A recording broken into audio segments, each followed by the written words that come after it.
소설을 쓴 지 30년이 지났는데도 여전히 힘들다. 소설가 박완서의 말입니다. 이젠 머리가 굳어서 공부하기 힘들어 라고 말하는 분들이 많습니다. 공부는 젊어서야 하는 거야 라는 말씀도 하시죠. 혀를 끌끌 차는 연세 지긋한 어른들의 이야기입니다. 저는 그런 말을 들으며 고개를 갸우뚱거립니다. 언제는 공부가 쉬웠던 적이 있었나요? 공부에 때가 있다는 말은 맞습니다. 경제적 여건이나 가정 환경으로 인해 공부하기에 좋은 시기가 있는 것은 사실입니다. 체력도 젊은 시절이 낫긴 낫습니다. 하지만 그 말이 곧 공부하기에 쉬운 시절이 있다는 뜻은 아닙니다. 철가루가 자석에 붙듯 책 속의 활자가 저절로 날아와 착착 외워지던 시기는 결코 없었습니다. 투투 구문을 처음 공부하던 시절에도 영어는 어려웠습니다. 국민의 4대 의무는 헌법소원의 청구 요건만큼 헷갈렸습니다. 기억을 떠올려 보세요. 소거법으로 연립 1차 방정식을 풀 때 과연 쉽게 이해했었는지 말입니다. 저는 1차 함수를 처음 배울 때 x절편, y절편이라는 용어 때문에 아주 애를 먹었습니다. 절편이 도대체 무슨 의미인지 너무도 낯설었기 때문입니다. 공부는 언제 해도 힘든 것이 맞습니다. 모르고 있던 것을 매번 새로 알아가는 것이 공부인데 어찌 쉬울 리가 있겠습니까? 불평해봐야 소용없습니다. 그러므로 불평하는 그 마음부터 내려놓기를 바랍니다. 365 공부 비타민, 언제는 공부가 쉬웠던 적이 있었나 의 한 대목으로 시작합니다.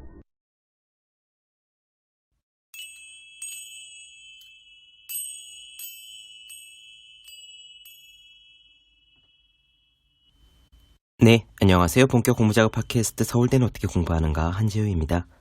우리는 지금 데이지 크리스토들루의 아무도 의심하지 않는 7가지 교육 미신 살펴보고 있습니다. 우리의 이야기도 거의 마지막을 향해 가고 있어요. 이 이야기들 상당히 딱딱한 편인데 그래도 많은 분들께서 들어주셔서 감사하게 생각하고 있습니다. 데이지 크리스토들루는요, 영국의 교육이 지식 습득을 강조하는 전통적인 방식에서 180도 바뀌어서 프로젝트를 중시하는 방식으로 그렇게 바뀐 것에 대한 우려를 표시합니다. 프로젝트식 수업이란 원래요, 로스쿨이나 의대에서 했던 케이스 스터디에서 비롯된 것입니다.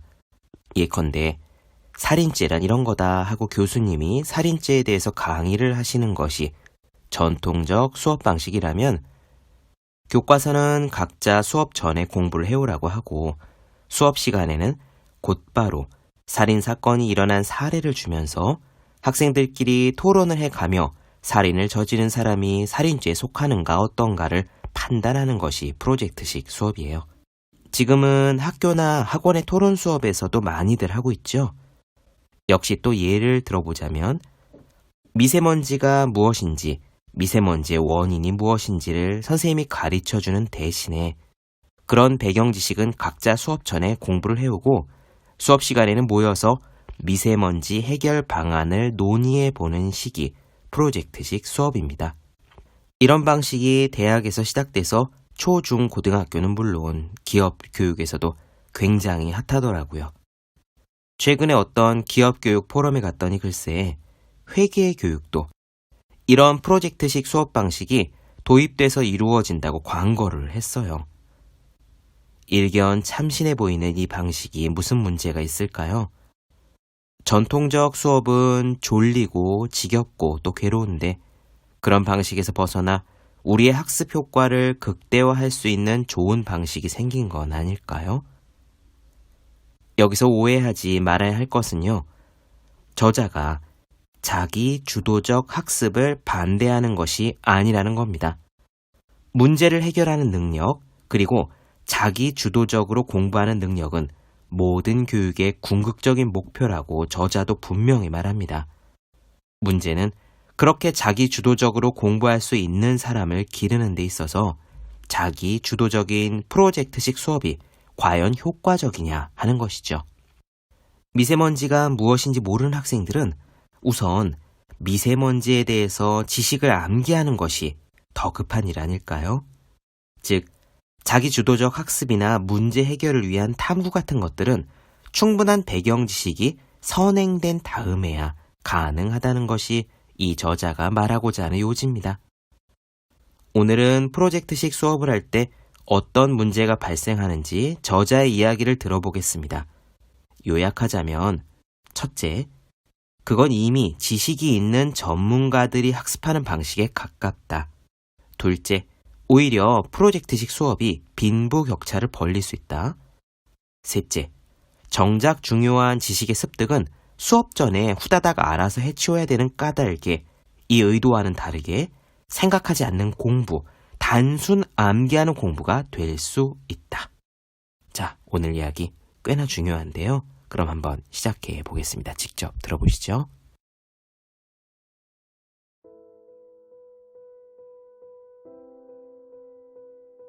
교사 주도 학습을 비판하는 이론가들이 주창하는 대표적인 수업 방법은 프로젝트와 활동 중심 수업이다. 활동을 강조하는 이유는 학생들에게 인위적인 학교 체제를 통해서 배우도록 강요하기보다 실제 사회에 생활 문제와 같은 상황에서 배울 수 있도록 한다라는 것이다.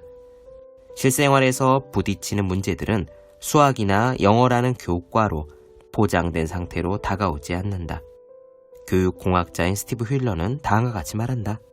많은 학교들은 아직도 사회의 현실적인 욕구를 따라가지 못하고 있다. 왜 우리는 교과목들을 칸막이로 구분해야 하는가? 우리는 언제쯤 모든 교과들이 서로 겹쳐 있고 공통점이 많다는 사실을 실감할 수 있을까? 그렇다. 분리된 교과만 배운 학생들은 실생활 문제를 해결하는 데 필요한 독립심을 개발할 수 없다.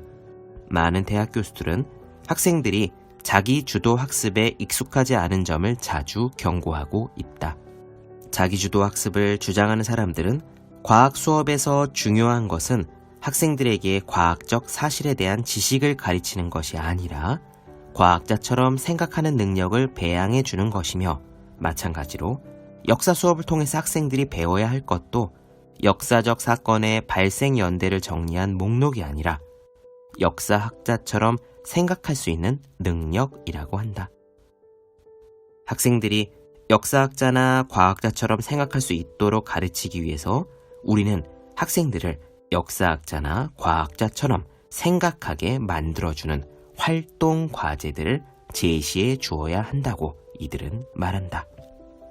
그런데 이런 생각들이 왜 잘못된 것일까? 무엇보다도 먼저 학생들이 전문가, 과학자 또는 역사학자가 사고하는 것처럼 공부할 수 있도록 가르쳐야 한다는 관점부터 다뤄보자. 전문가는 초보자와 달리 장기 기억 속에 엄청난 배경 지식과 업무 수행 절차들을 저장하고 있으며 저장된 지식과 절차를 실천한 경험이 많다. 대부분의 영역에서 전문가가 되기 위해서는 몇 년 이상의 시간이 소요된다.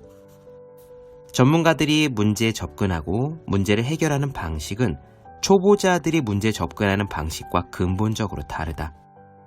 인지심리학자 데니얼 윌링햄은 연습 초기의 인지는 연습 후반의 인지와 본질적으로 다르다라고 단언했다. 즉, 전문가와 초보자 간의 격차를 줄일 수 있는 어떤 지름길이나 전략도 없다. 그러므로 전문가의 문제 해결 전략은 초보자가 문제를 해결할 때 도움이 되지 않을 수도 있다. 데니얼 윌링햄은 전문가가 아주 효과적으로 문제를 해결하는 전략 중에 하나로 혼잣말을 하면서 곰곰이 따져보는 거라고 말한다. 자기 자신과 대화하는 것, 혼잣말을 하면서 곰곰이 따져보는 게 전문가에게 효과가 있는 이유는 전문가들이 보이지 않는 배경 지식과 작업 절차를 갖고 있기 때문이다. 학생들이 문제를 풀 때 전문가처럼 혼잣말을 하더라도 전문가가 얻는 효과를 얻을 수는 없다. 억지로 자기 주도적으로 활동하라고 강요한다고 해서 그들이 자기 주도적인 학습자가 될 수도 없다. 이와 마찬가지로 전문가와 똑같이 한다고 해서 전문가가 되는 것도 아니다. 요컨대 전문가가 하는 일을 복사하듯이 똑같이 한다고 해서 전문가가 될 수는 없다는 말이다. 이론 물리학자로서 노벨상 수상자인 리처드 파인먼이 묘사한 저 유명한 화물 숭배, 카고 컬트 사상에서 이와 유사한 사례를 볼 수 있다. 리처드 파인만 이렇게 말한다. 남태평양에 가면 화물 숭배를 한 주민들이 있다.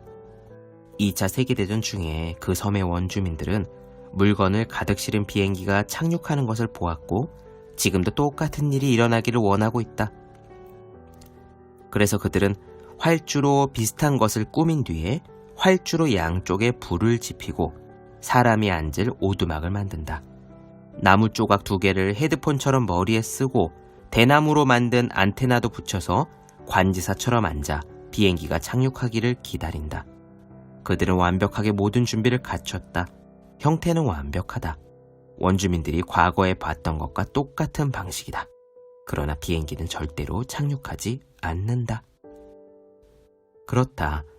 이 문제의 근본적인 발단은 인과관계와 상관관계를 혼동하는 데 있다. 섬 주민들은 귀에 헤드폰 같은 것을 걸고 하늘을 향해 몸짓을 표현하는 것이 화물의 배달과 관련이 있다고 생각했다. 그들은 이 2가지 사건 사이에 어떤 연관성이 있다고 여겼던 것이다. 이것은 우리가 학생들에게 전문가와 같은 활동을 하기를 기대하는 것이 실수라는 것을 보여주고 있다. 우리는 전문가들이 무엇을 하는지를 본 후에 학생들이 그것을 똑같이 재생하기를 원한다. 프로젝트 수업 중에 흔히 쓰이는 디자이너처럼 생각하기 활동을 한번 검토해보자. 이 활동은 학생들에게 훌륭한 디자이너가 되기 위해서는 몽상을 해보라고 권장한다. 이 활동은 전문 디자이너가 작업을 성공적으로 수행할 수 있도록 만들어주는 보이지 않는 배경 지식과 절차를 인정하지 않는 거다. 전문 디자이너의 몽상과 초보 학생들의 몽상 간에는 어떤 차이가 있을까? 디자이너에게 이러한 몽상이 도움이 되는 이유는 그들이 이미 갖고 있는 특별한 지식과 기술 덕택이다. 또한 우리가 알아야 할 사실 하나는 프로젝트로 가르치는 과정에서 불공정성이 제기될 수 있다는 점이다. 프로젝트 학습은 배경 지식을 필요로 하지만 교사들은 배경 지식을 가르쳐주지 않는다. 그러므로 프로젝트 활동을 잘하고 있는 학생들은 배경 지식을 다른 어딘가에서 이미 배워서 알고 있는 학생들이다. 분명한 것은 가정에서 이미 배워온 학생들이 그렇지 않은 학생들보다 프로젝트에서 더 적극적으로 활동한다는 것이다. 즉, 부유한 가정 배경을 가진 학생들이 절대적으로 유리하다는 뜻이다. 이러한 활동 중심 수업은 아이러니하게도 암기 위주의 학습을 유발하는 요인이 되기도 한다. 예를 들어 작품 로미오와 줄리엣에 대해서 프로젝트식 수업을 하면 학생들은 그 작품 자체에 대해서는 생각할 시간이 별로 없다. 이에 따른 시간 부족으로 학생들은 정작 생각해야 될 지식, 셰익스피어가 누군지, 이 작품이 어떤 내용인지, 그리고 어떤 것을 연마해야 되는지 하는 등등의 그러한 지식들은 짧은 시간에 압축해서 단순 암기를 할 수밖에 없다는 거다. 그렇다. 축구 경기는 11명의 선수가 게임을 해서 이기는 것이 목적이다. 그런데 축구를 잘하게 만들기 위한 지도 방법에서 어렸을 때부터 11명의 어린이를 한 팀으로 만들어 정기적으로 게임을 시키는 것이 가장 좋은 것은 아니다. 11명이 한 팀이 되어 승리하기 위해서는 치밀한 계획을 세워서 세부적인 과제들을 설정하고 그 과제들을 연습시켜야 한다. 축구 경기에서 가장 기본적인 팀 단위의 기술은 팀원들이 축구공을 계속 갖고 있는 거다. 이를 위해서 기본적인 개인기가 따라야 하는데 킥오프를 잘하는 방법, 패스하는 방법 등 축구공을 다루는 기술을 익혀야 한다. 윈스턴 처칠은 앞에서도 보았듯이 영어에서 가장 기본적인 요소가 문장이라는 것을 이해했다. 그래서 영어 문장 구조를 뼈에 새길 정도로 철저하게 익힌다는 것이 얼마나 중요한지를 실감했다.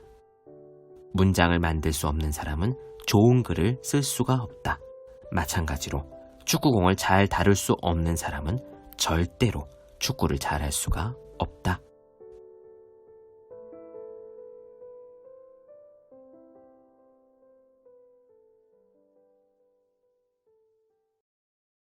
네, 본격 공부작업 팟캐스트 서울대는 어떻게 공부하는가 데이지 크리스토들로 아무도 의심하지 않는 7가지 교육 미신 나눠드렸습니다.